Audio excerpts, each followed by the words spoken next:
All right, it's Friday. Another big piece of information that just came out today. It's good to look at the Davos stuff and it's all entertaining, but it's good smokescreen when this kind of stuff is coming out that your wages aren't going up as much as they should. We've had a steady decrease in wage growth in Canada over the past 3 years. They're expecting it to be slightly lower than 3%. 3.1% was what they expected, so it's going to be slightly lower than that, which doesn't cover your food inflation, doesn't cover your house inflation or your shelter costs and a lot of other things. So as inflation for your necessities keep going up, your wages are not catching up to that inflation.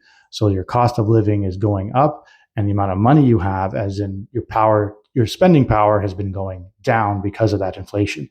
And it's already expensive here. So we need wages to start going up. And this trend has been going on since 2023.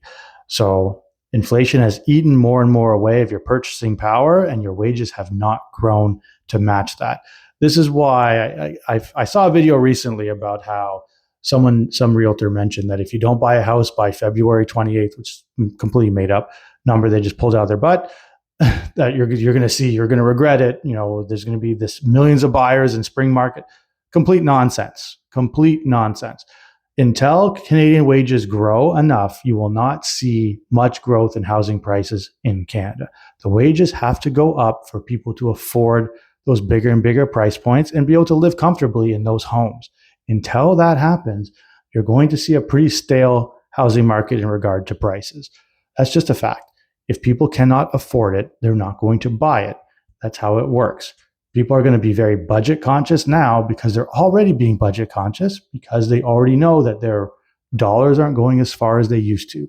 When you have that stress going on in your mind, you're not thinking about putting $50,000 over asking on a property to match somebody else's $40,000 over asking, for example. You're not going to be getting into this kind of stuff.